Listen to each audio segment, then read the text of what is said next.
Olá pessoal, bem-vindos mais uma vez a Um Livro da Vez por David Thomas. Hoje a gente vai conversar sobre um livro, né? O livro da vez, na verdade, vai ser um livro que eu estava há muito tempo querendo trazer aqui para vocês, querendo ler, né? Esse livro é o Vox, da Christina Dolcher. Esse livro, quando eu vi ele, a coisa que mais me chamou a atenção foi por se tratar de uma recriação do conto da Aya.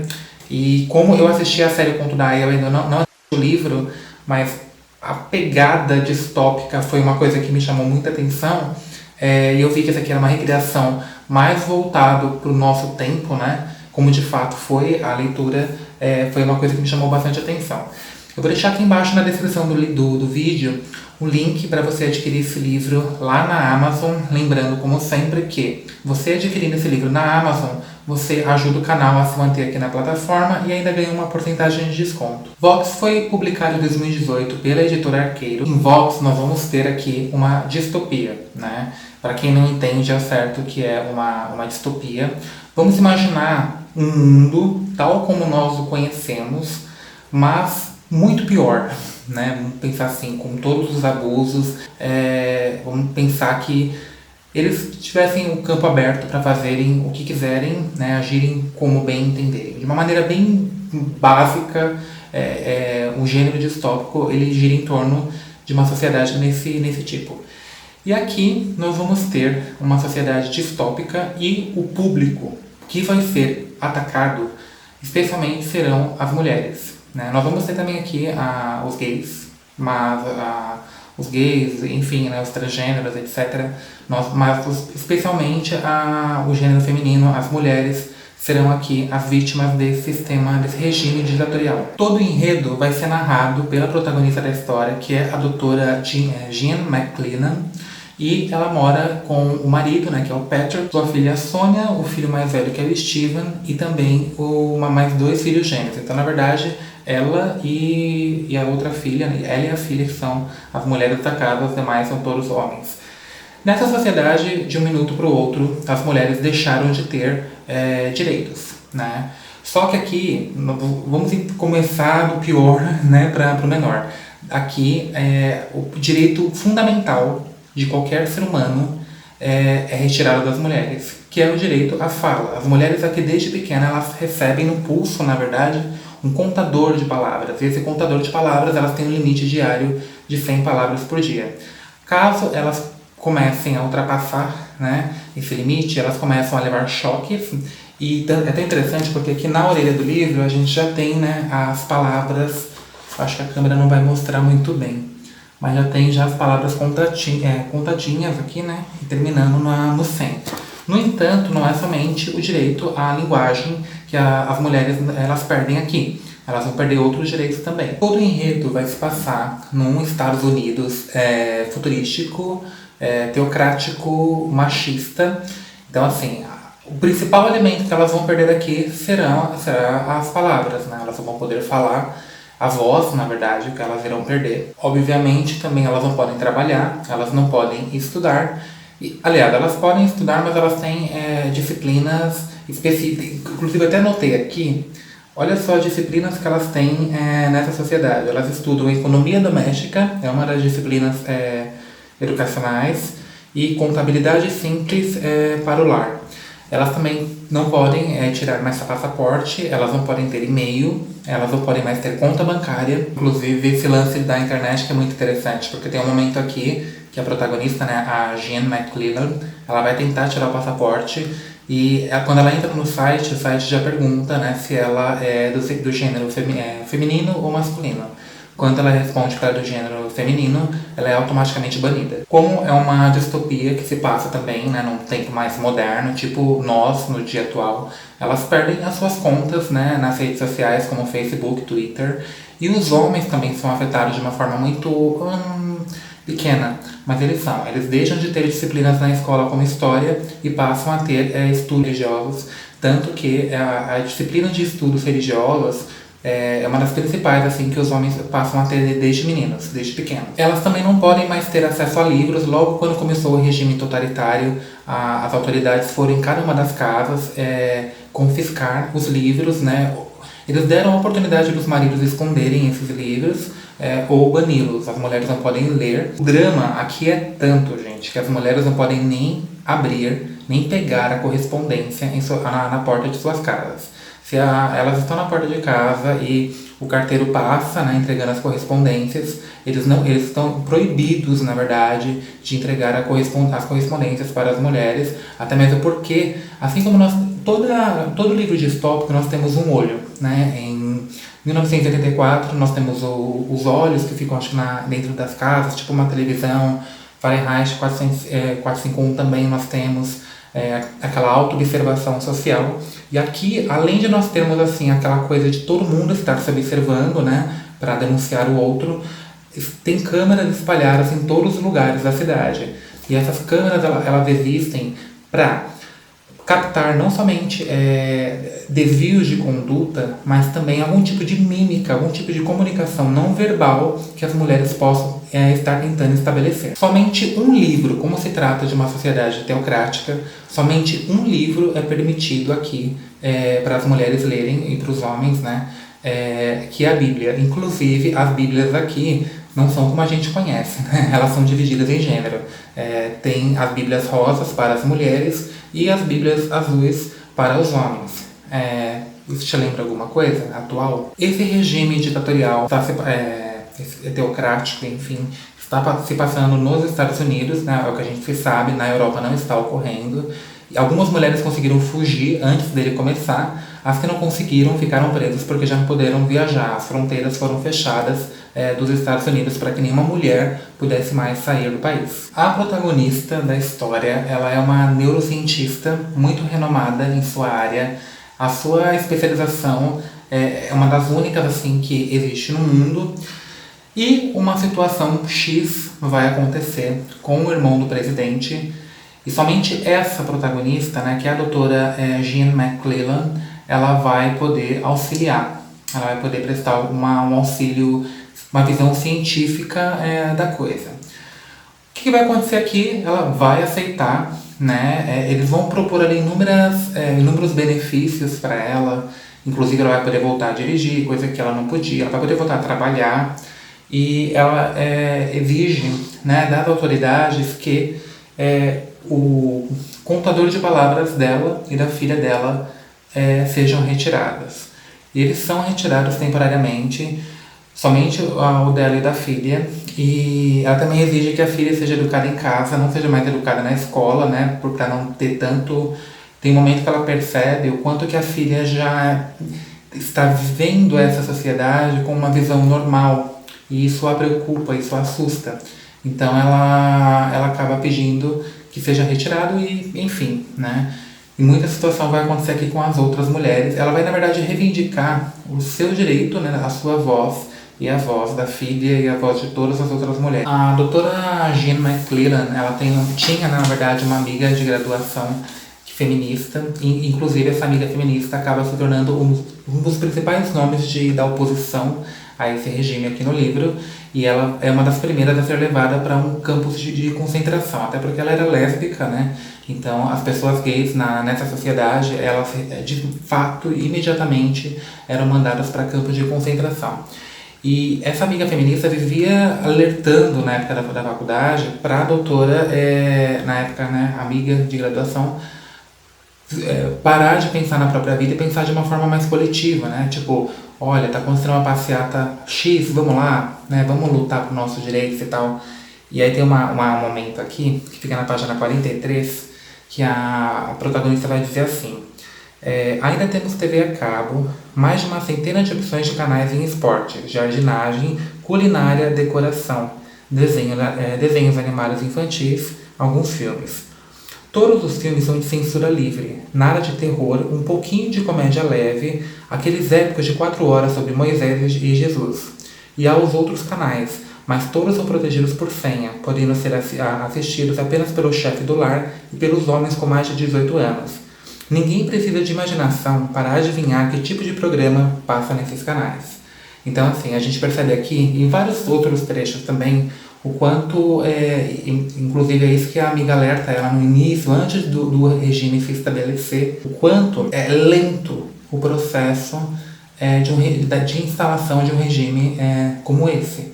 Não acontece do dia para a noite, vem aos poucos. Então, por exemplo, no início dessa história, antes do regime teocrático se estabelecer, as matérias de história e biologia deixaram de existir para começar a haver ensino religioso, por exemplo. Então, esse é um sinal, né, que as mulheres, enfim, a sociedade acabou não percebendo ou fingiu não perceber. Um dos principais antagonistas que acaba se tornando também um antagonista é o filho mais velho da protagonista, né, da doutora Jean McClellan. Ele acaba recebendo o P. O P é um presente do governo, né, um broche que significa puro. E esse P, assim, quando o homem ou a mulher ganha, é um símbolo de muito prestígio, né? Todos querem andar, exibir aquele P de puro aprovado pelo governo. E o filho dela ganha isso. E ele acaba, aceitando, ele acaba concordando com várias teorias absurdas do regime. Inclusive tem um momento que ela dá um tapa na cara dele, por uma situação X, e ele acaba desafiando a mãe, falando que um dia ela não poderá fazer mais isso porque se tornará crime. Eu tinha falado também sobre os gays, os traidores de gênero, né, como é conhecido, é um termo muito utilizado no Conto d'Águia. Os gays aqui, eles não têm vez e todas as famílias formadas por pessoas do mesmo sexo foram automaticamente banidas. As crianças, frutos de uma adoção de um casal gay, foram enviadas para o parente próximo sanguíneo mais próximo ou o parente próximo de um dos deles ali, de um dos gays para mais próximo heterossexual, óbvio. E assim, eles são levados para um campo de concentração e uma lésbica e um gay são obrigados a conviver presos juntos até se curarem. Eles acreditam que colocando um homem e uma mulher gay dentro de uma mesma cela, convivendo por muito tempo, eles vão se curar dessa doença. Quando o casal, né, aceita dizer que estão curados, eles podem voltar à sociedade e viver de uma maneira normal, de acordo com essa visão. Caso eles não aceitem, eles permanecem presos e muitos acabam sendo mortos, enfim. Só que assim, o presidente ele vai permitir, né, que a doutora Jean McClellan retire, né, o contador de palavras, só que não vai ser com tanta facilidade. Inclusive a filha dela, por exemplo, eles não vão querer tirar dela, né, o contador. E vão oferecer uma possibilidade de aumentarem a quantidade de palavras da menina para 200, etc. No primeiro momento ela recusa, e quando ela recusa, eles pioram a situação da doutora de uma maneira de tentar coagi-la, de tentar, vamos dizer assim, torturá-la. Então, no caso, ela vai usar agora um contador de palavras, que a proíbe de falar palavrão. Então, a cada vez que ela fala palavrão, um palavrão, por exemplo, representa, acho que 20 palavras, 10 palavras, enfim, na contagem diária dela. E ela também vai ficar encarregada, que agora um novo dispositivo entra na narrativa, e esse dispositivo, por exemplo, ela vai ser encarregada de passar uma mensagem através desse dispositivo que vai ser transmitida a todas as mulheres dos Estados Unidos. E a mensagem escutem só, a mensagem é o seguinte, né? Ele vai dizer assim: acredito que o homem foi criado à imagem e à glória de Deus e que a mulher é a glória do homem, pois o homem não foi feito da mulher, mas a mulher foi feita do homem. Então você imagina para uma feminista, não precisa nem ser feminista, né? Eu não sou feminista, muito pelo contrário, mas incomoda, né, esse tipo de absurdo. Mas não é só isso, vai continuar assim, ó. Como mulheres, devemos manter o silêncio e obedecer. Se precisarmos saber de algo, perguntemos aos nossos maridos na intimidade do lar, porque é vergonhoso uma mulher questionar a liderança do homem, ordenada por Deus. 3, né? Quando obedecemos a liderança do homem com humildade e submissão, reconhecemos que a cabeça de cada homem é Cristo e que a cabeça de cada mulher é o homem. Prossegue. O plano de Deus para a mulher, seja casada ou solteira, é que ela se adorne com pudor e sobriedade e que exiba modéstia e feminilidade sem demonstrações de capricho ou orgulho, ou seja, vaidade. Procurarei me adornar interiormente e ser pura, modesta e submissa. Desse modo, glorificarei o homem, assim glorificando Deus. Honrarei a santidade do matrimônio, tanto o meu quanto dos outros, pois Deus julgará os adúlteros sem hesitação. Gente, umas coisas assim, absurdas, né? Mas é absurdo, mas se nós pararmos para pensar, isso já ocorre de uma certa forma. não de uma forma tão escrachada, tão na cara, nítida e criminosa, né, vamos dizer assim, contra os direitos humanos, como ocorre aqui em Vox, mas de uma forma muito sutil, na verdade nem tão sutil assim. Acontece já na sociedade esse tipo de discurso e o quanto esse discurso religioso, especialmente o discurso cristão, ele meio que já está dominando algumas camadas sociais. Tem uma outra situação que ocorre aqui também, é porque todo mundo, né, todas as mulheres têm a quantidade diária de 100 palavras por dia. No entanto, as escolas de educação infantil acabam criando um prêmio que elas acabam premiando, na verdade, as meninas que tiverem por mês ali uma menor quantidade de palavras ditas. Então você imagina você ter uma criança, uma menina em idade escolar, e ela já tem uma limitação de 100 palavras por dia, só que ela se limitando ainda mais para ganhar esse prêmio, e ela fica feliz quando ganha o prêmio.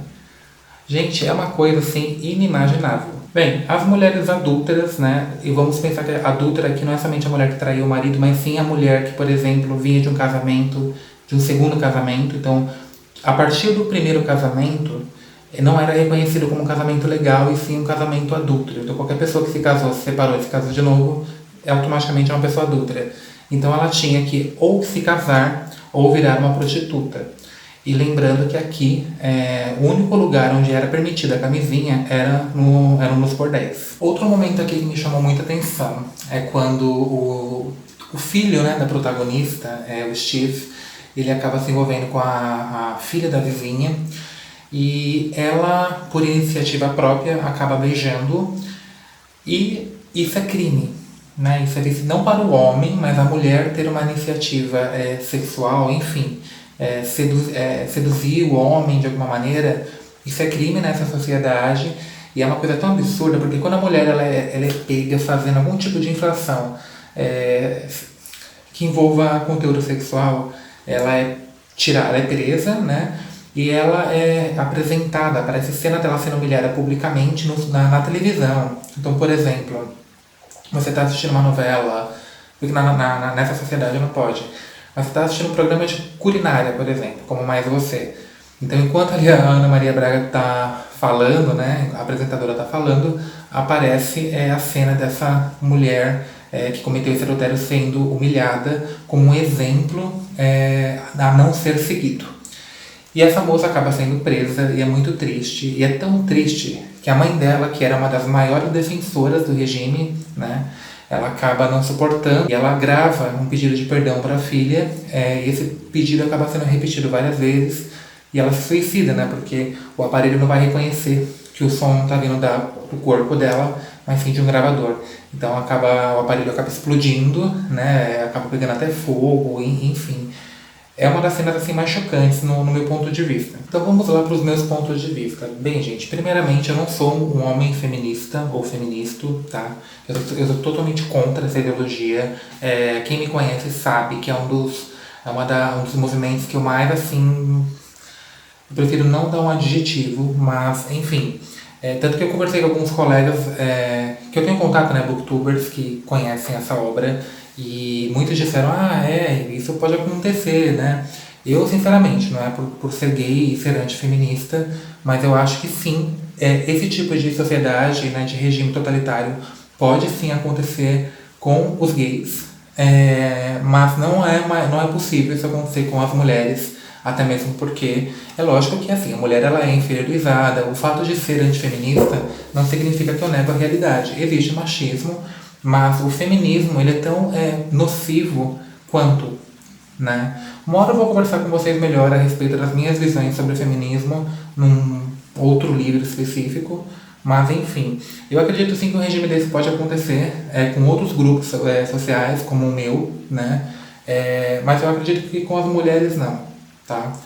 E uma das críticas que eu posso fazer ao livro Vox é que ela acaba, como uma boa feminista que generalizando, né, todos os homens do mundo com o regime. Então ela vai dizer assim na página 32.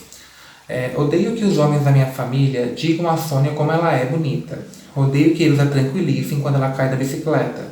que inventem histórias para contar sobre princesas e sereias. Odeio ter de apenas olhar e ouvir. É um esforço me lembrar de que não foram todos eles que fizeram isso comigo.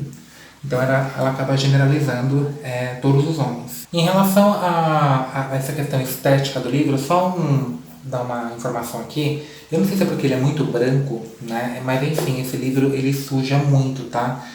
O material que foi feito ele eu não achei muito bom não. Mas enfim, vamos continuar aqui, né, ao conteúdo. O livro ele é uma crítica muito grande ao cristianismo, tá?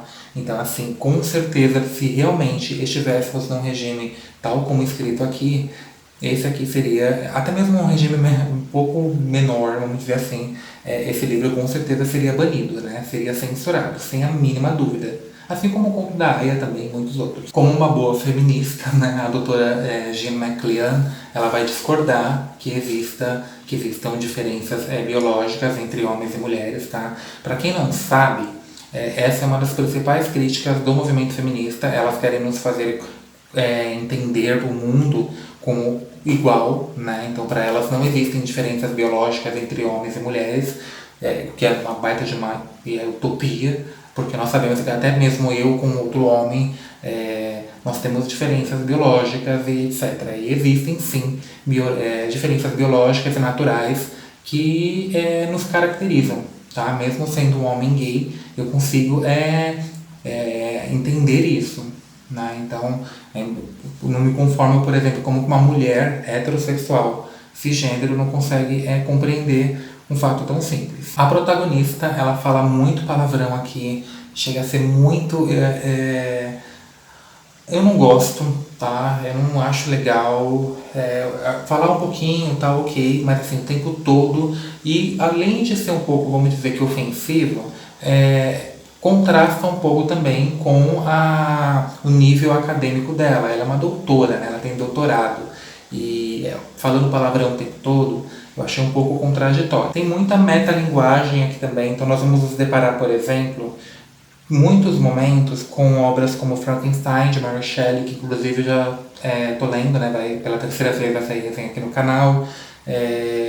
Tem também referências a 50 Tons de Cinza, Shakespeare, Tolkien e muitos outros escritores, tanto clássicos quanto contemporâneos. Ela vai fazer muita referência. E aí, gente, a gente vai entrar num tema aqui que eu não gosto, assim, é uma crítica que eu tenho também em relação ao movimento feminista, que assim, o movimento feminista, ele sempre tenta, e o movimento LGBT também, né, até porque os dois movimentos, eles são meio que casados, e há sempre uma tentativa de ambos os movimentos, especialmente o movimento feminista, de relativizar, né, ou normalizar a traição. Nesse livro aqui, por exemplo, a doutora Jean McLellan, ela acaba ali se envolvendo com um outro médico, que é o Lorenzo, e a partir desse momento ela acaba inferiorizando o seu marido. Tudo bem, o marido dela tem alguns momentos assim que ele é meio que conivente de uma certa forma com o regime totalitário, enfim, ele não age muito, mas assim, de qualquer maneira, ela acaba inferiorizando ele, chamando-o de fraco, e vendo na figura daquele amante, né, a figura ideal de um homem.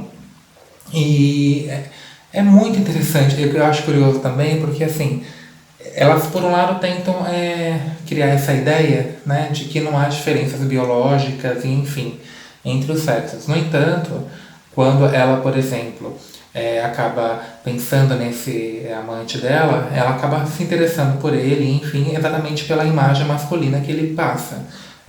É lógico que aqui é uma ficção, mas esses exemplos que eu dei para vocês são exemplos assim diários. A gente, numa conversa com uma amiga, a gente percebe que realmente acontece, né?